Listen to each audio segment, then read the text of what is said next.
Welcome to the Market Mindset. We are the hub for news, results, and CEO interviews focusing the junior commodities sector.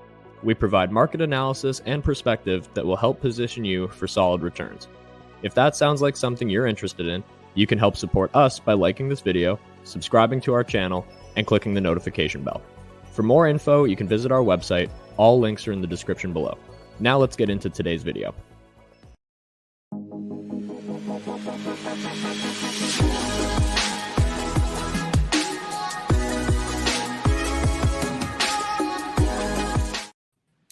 Good morning, everyone. Happy Wednesday. Austin, how are you today?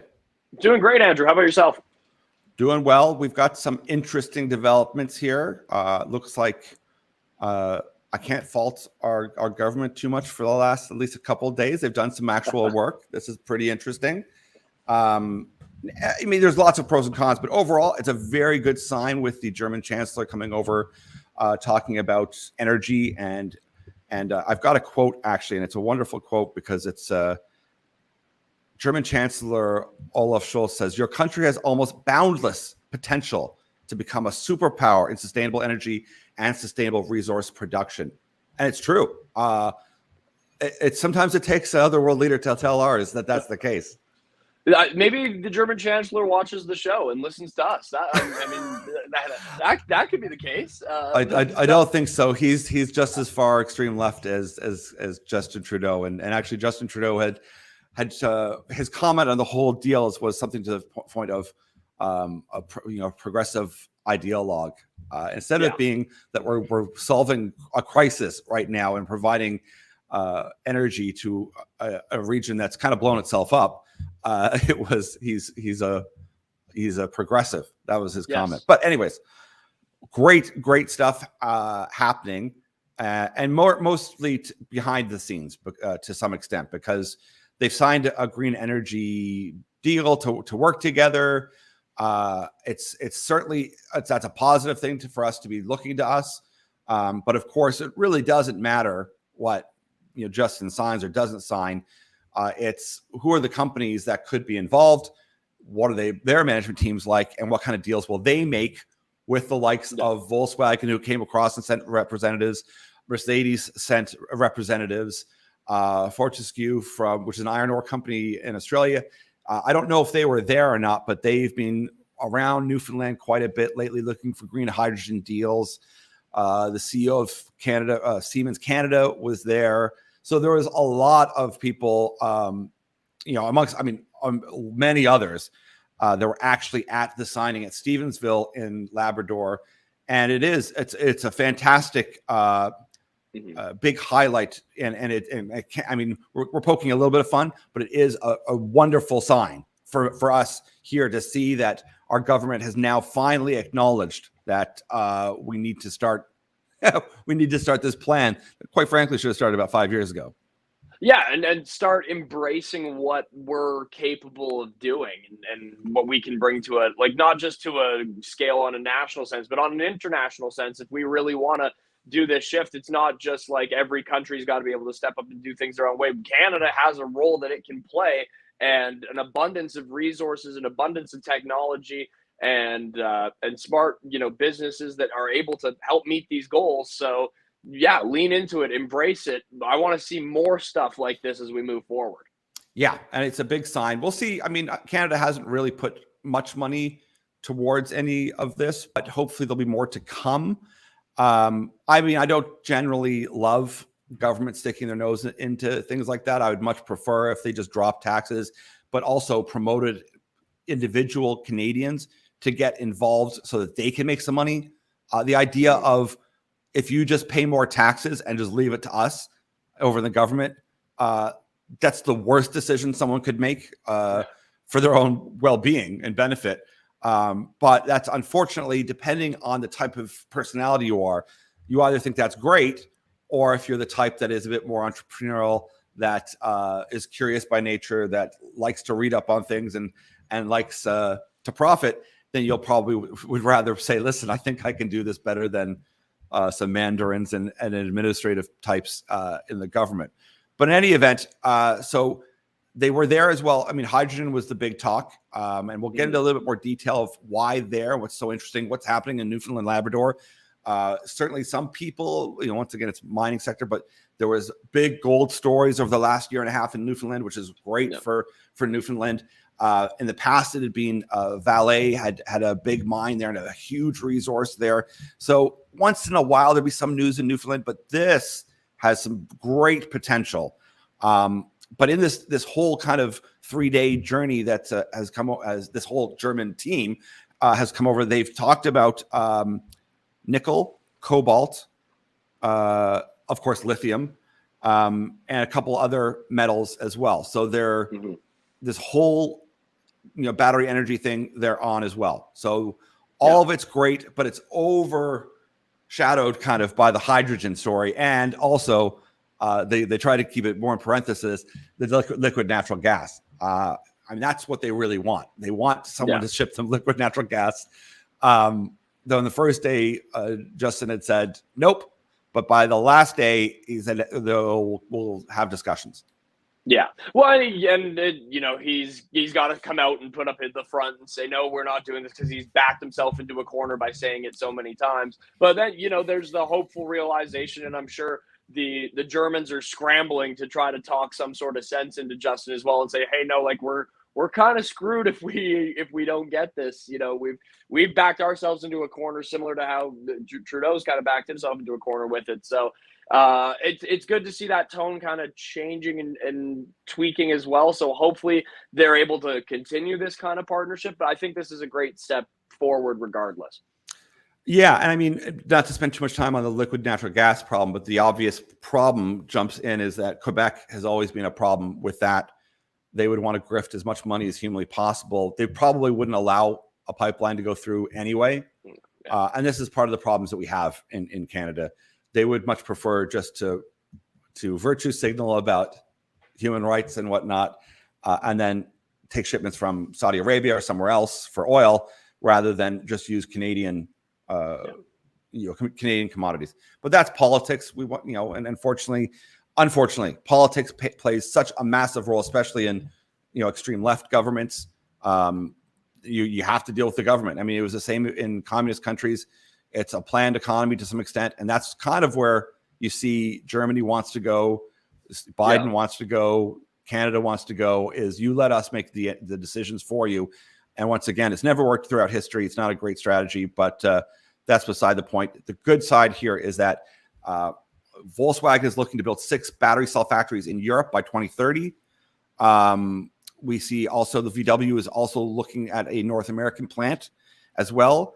Mercedes is preparing to go fully electric by the end of the decade as well. And they did, Mercedes-Benz did a strategic partnership with Rock Tech Lithium, a Canadian firm, to get lithium hydroxide from them by year 2026. So all this bodes well for some of these deals we like to keep an eye on, like Lithium Bank, which will hopefully have their PEA out soon. When we talk about all the Vision Lithium, all these different lithium projects, and lithium I think is trading at a high today as well in China. So lots of good news there.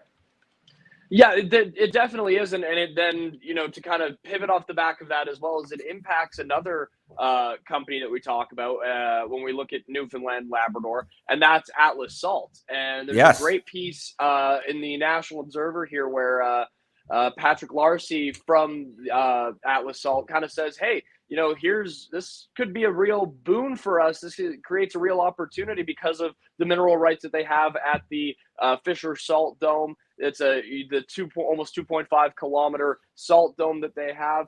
They believe that they can be involved in this, and this can have a massive impact and growth for them as well. Yeah, and even like the Stevensville mayor, Tom Rose, I mean, this is a big win for him. You can imagine being the mayor in this place that's holding the German chancellor and the PM. He says that there's a wind energy proposal for Porto Port. There's already an ammonia plant in the community, and it has huge potential as well. And you know us talk about ammonia for fertilizer as well, but ammonia can be generated through offshore wind turbines. And that's one of the things that's really interesting about this location as well. And it was, I think, the German ambassador to Canada, Sabine Sparwasser, said it's an amazing place. There's good infrastructure, including airport access, deep sea ports, and absolutely perfect nonstop wind. So Canadian billionaire John Risley, I think he started, amongst other things, capital fund CFFI Ventures. He's proposed to build a low carbon intensity wind to hydrogen facility that could export to Germany. So they're one of the companies. I think their companies is World Energy GH2 Inc. It's a biodiesel producer. They want to build out 164 turbine, 1 gigawatt wind farm at Port-au-Port Peninsula on the west coast there. This would power hydrogen ammonia production facility at the site.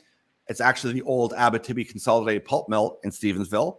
And ammonia actually is easier to transport than pure hydrogen because when it reaches its destination, it can be chemically split, allowing its hydrogen atoms to be used for fuel. So you can see how it can be shipped as well. So very curious to see some of these things come together.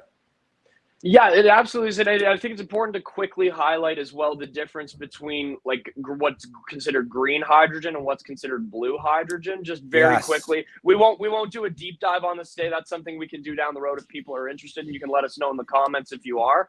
But green hydrogen is something that comes from renewable electricity. So that's what you're kind of talking about with the wind turbine side of things there.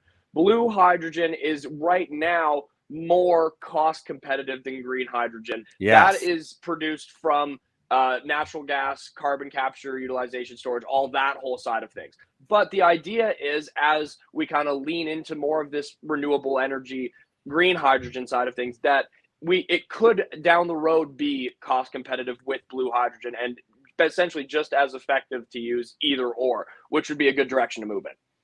And once again, there's a lot of coulds here. Like they're hoping that they would be able to ship hydrogen by 2024. And that would be amazing. Now, that would have to come from this team to be able to build out all of these turbines. I mean, that would be lightning speed. And also, it's not like, I mean, this works, but it's not a slam dunk. It's not like if you build a pipeline and then boom, you're there. It's there. So this is a bit of a Hail Mary, to say the least, but it's also why the German chancellor isn't much loved in Germany because of the situation he's put his people in. And we're hoping though, because these are stuff, they take a lot of time, but it just shows that there's things in the works and likely this transition, and we've said it before, will take a decade or more. And it's the way I look at it is at least if there's an acknowledgement from those who don't really understand or know, which is the government, then that's a positive. And I'll throw in my 2 cents. Hopefully there'll be a government change soon of people that come in that have the expertise. And I even would say, I don't care which side or which party it is, but if they just come with a list of like strategic, like a really smart team of people in the energy sector that can pull this off and can work with supply chain with all these, like just like an A team. All right, let's go for it because it's worth going for it. But until you see that, once again, at the end of the day, we're looking at who are the companies involved, what are the deals going to be made. But this does put Canada in such a great place. I think the sooner the average Canadian realizes that going for this transition is a great thing. We're all for it, but it's going to take a decade, and we need to still use the oil and gas that we have today because we're going to see real problems in Europe. Not to splinter off on this a bit too much, but this is the worst drought in Europe in 500 years. They have no energy. Germany is using massive amounts of coal because they don't want to use nuclear, which is the safest and cleanest. So there's a big disconnect with a lot of things that we've talked about before, but this is a big win because they're promoting it and showing that they're looking at things. And although they're trying to not talk up the critical metals as much, you can't avoid it. You can't avoid it. And sooner or later, the more that this comes into the headlines, I shouldn't be so optimistic. Truth usually comes out and facts usually win out. And hopefully that'll be the case with this. Yeah, and it's opening a door, right? And then what hopefully comes out of it is a more kind of national understanding. People will hopefully see this and get excited, like, oh, hey, like, we're doing a big deal with Germany. Hopefully we can, and then look into, okay, why are we doing this deal? What are the reasons behind it? And how does it kind of lay out? And then go from there and say, wait, like, we can be doing this. And that's what you hope to see. The average person kind of gets a little bit galvanized by this and say, hey, like, wait, this is a really, really solid idea.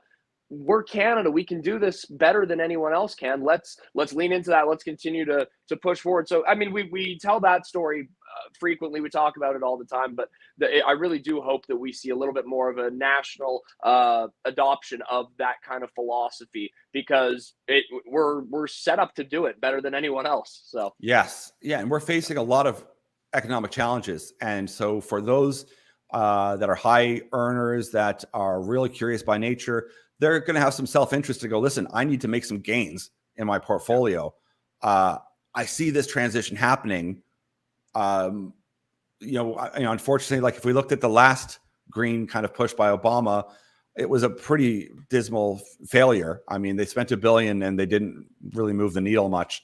So governments can spend a lot of money on projects, and they sometimes don't have the best, picks. But the average person, if they start getting motivated to go, yeah, but look at some of these other companies that are doing interesting things. Why is Siemens up there? What is with this Atlas salt? It's right there. And then you start to see, oh, they have this Fischl's dome that's attached to it. That's going to be a separate spin out.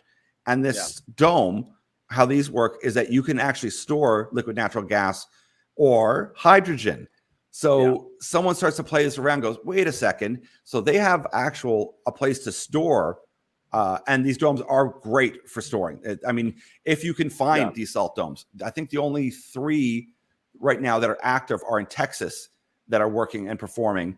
There's a 4th one, I think. Oh my God, I think there's one in Utah, right? There could be one in Utah as well, and 3 in Texas. Yeah, something like that. Yeah, and they're huge. Like this Fischl's salt dome is 2.4 kilometers down, so they're massive, and you can store a ton of either liquid natural gas or hydrogen in them.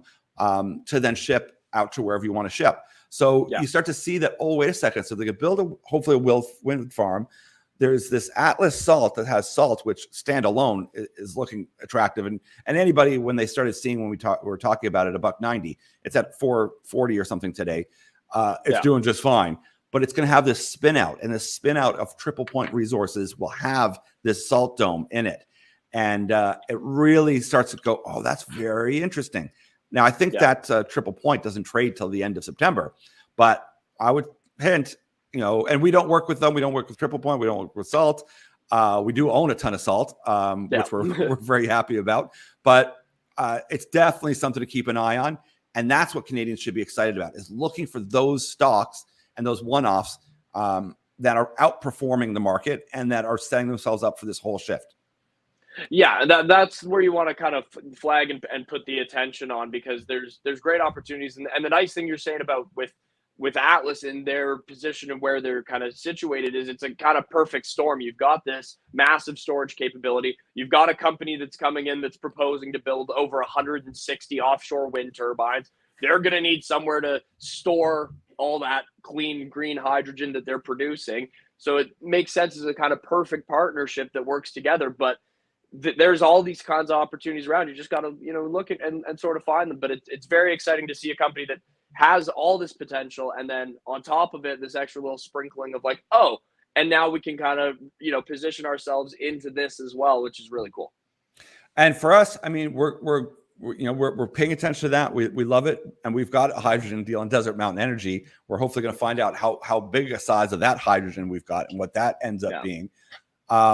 And it factors in so many things that we like. And it's great to see. I love it too when you see a province like Newfoundland, which needs a lot of love. This is going to bring a lot of jobs. This would bring a ton of tax revenue. It would really highlight a province that along with a place like Alberta that gets to redefine itself as well, because it's in its heyday with oil and gas right now, but it also has all these lithium brine. We're really setting ourselves up that if Canadians start really focusing on what we are and how we can play a role, and they get excited about these small markets, and these are small markets compared to when you look at like an ETF like BlackRock or these. these companies can't even get into these deals. And I don't mean like they couldn't because they're too big. Like for them to put in like 50 million into a deal would totally eclipse a lot of these stocks. But that's why it's perfect for a lot of smaller investors to go, I see this shift, I see what's happening, and it's such a forgotten market. But there's a lot of these kind of lifestyle companies, there's a lot of questionable ones. There are some absolute diamonds and some amazing management teams that are doing incredible work and that have seen this. They've seen it for years that this was coming. And this is the sites that we can set to get really excited about because we're going to see a renaissance in mining. We're going to see a renaissance in all of this energy and on all of the supply chain, and it has to happen. And it has to happen fast. Yeah, and another encouraging aspect of it as well is from any conversations that we've been lucky enough to have with presidents and CEOs of companies, it sounds like Newfoundland is very on side with the mining thing. They start to get it similar to kind of the way Quebec's government looks at it as well. These guys get it. They understand it. They know how important this is going to be. They know the impact it can have for their domestic economy as well. So, and it's good to see more Canadian regions opening up like that. And even if the federal government's going to kind of drag its feet a bit, at least if on the provincial level, everyone's starting to get on the same page, that's really cool as well. Yeah. And I mean, that's especially in like far left countries, you have to have the country on board. Like, I don't mean the people, they're not relevant in far left. It's the whoever's in power. And if they allow the permitting process and the process of getting projects done quick, perfect. And that's what's so great about this is that you've got an acknowledgement from the top there that they want this to happen. And that's what we've been waiting for, is that acknowledgement. And this is a big first step to hopefully a lot more discussions with many other partners to build this out. And I would love to see something with Biden coming up and really flexing for rare earth. They've got lots of lithium projects in the US, but copper, nickel, cobalt. I mean, I would love to see that a big, strong partnership there as well to say, listen, we're looking to our neighbor here where we can get a lot of supplies back and forth. That would be great. And once again, it acknowledges that at least we see because the government is so involved in business nowadays, which it shouldn't be, but it is. Yeah.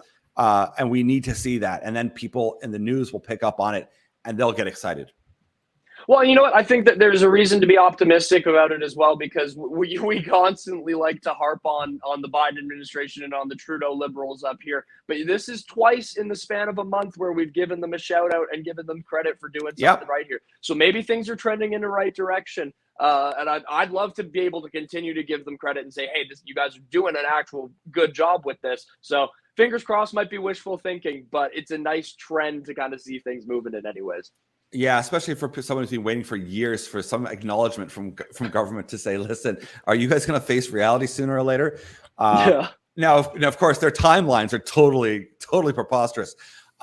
It's never going to happen. But at least that acknowledgement means that we're moving forward now. And that's great news. Yeah. And once again, we try to focus on the excitement that can be had. There's rough going ahead still, but at least we're getting a bit of a fortune-telling preview, or like telling the future of where do we see the markets kind of going? Where do we see a lot of emphasis being put?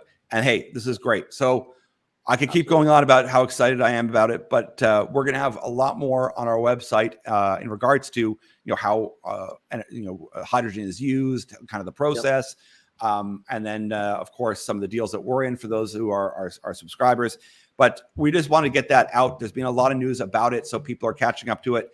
And once again, if you're there, because we've got lots of engagement with people, is if you find a story that's acknowledging all this as well, send it to us. We'll talk about it. Absolutely. Yep. And this is a good start to getting into fall. We're getting into September, October, and we're hoping to see a lot more activity in the business world then. Yeah, and I'll just plug it as well. On our message board, we were talking about this kind of potential for this hydrogen deal that we put together in the German chancellor's visit earlier this week. And also, we're going to have our energy realism report will be out at the end of this week. So make sure you're signed up so you get first access to that. That should be coming out on Friday. So we're looking forward to circulating that as well. Excellent. All right, everyone. Have a great Wednesday, and we'll talk to you real soon. Take care, guys. Cheers.